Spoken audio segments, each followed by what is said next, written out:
This hearing went off the rails fast because instead of vague talking points or partisan spin, Pam Bondi was asked a question so simple, so direct, it should have ended the discussion immediately, who moved Ghislaine Maxwell to minimum security prison. And what followed wasn't an answer. It was deflection, confusion, and a stunning lack of accountability over how Ghislaine Maxwell, a convicted sex trafficker, ended up with perks, privileges, and protection inside the federal prison system. Tonight, we're breaking down the moment that exposed just how deep the rot may go inside the Department of Justice and why survivors and the American public are demanding answers now. Glad that we're agreeing. So when we're agreeing, we can move on to some other things. But I want you to know that every time she does get these perks, and it's been publicly reported, that the folks she's abused, the survivors who are sitting here, they see themselves as being denied justice. They feel re-traumatized. And I'm glad that we agree on that. But she should not be in that prison. And she needs to be moved back to a maximum security prison as soon as possible. But what she has told another committee here is that she won't cooperate with them unless she gets clemency from Donald Trump.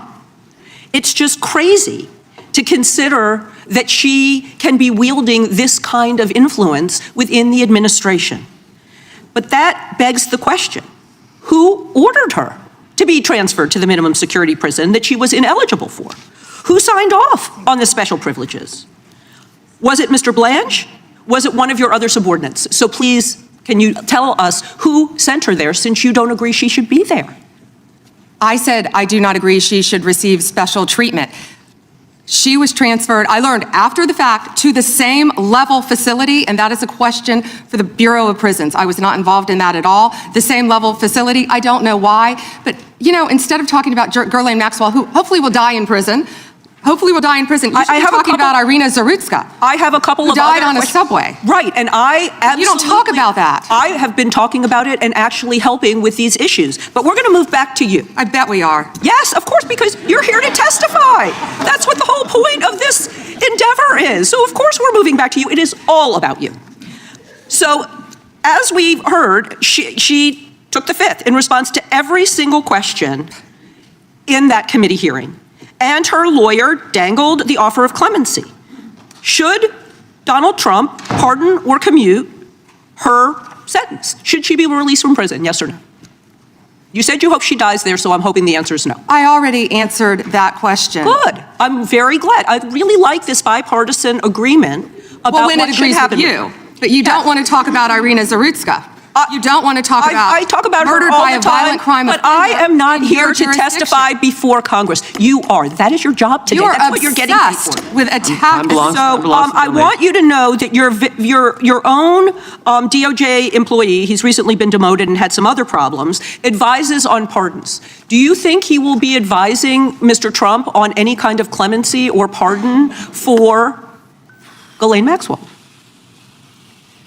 I'm not going to speculate, and you couldn't even identify properly. That's why you don't want to talk about Irina Zarutska. You couldn't properly identify her relative. I absolutely it's embarrassing. Have been, and her family, by the way, appreciates all of the condolences, all of the help, everything that our law enforcement in North Carolina has been doing to help her family. Her family feels well treated. Thank you, and I yield back. Ms. Lady yields back. Gentleman from California is recognized. I'd ask unanimous consent to enter into the record an article by former Attorney General William P. Barr entitled, "Why Pam Bondi Did..." Let's be clear about the facts.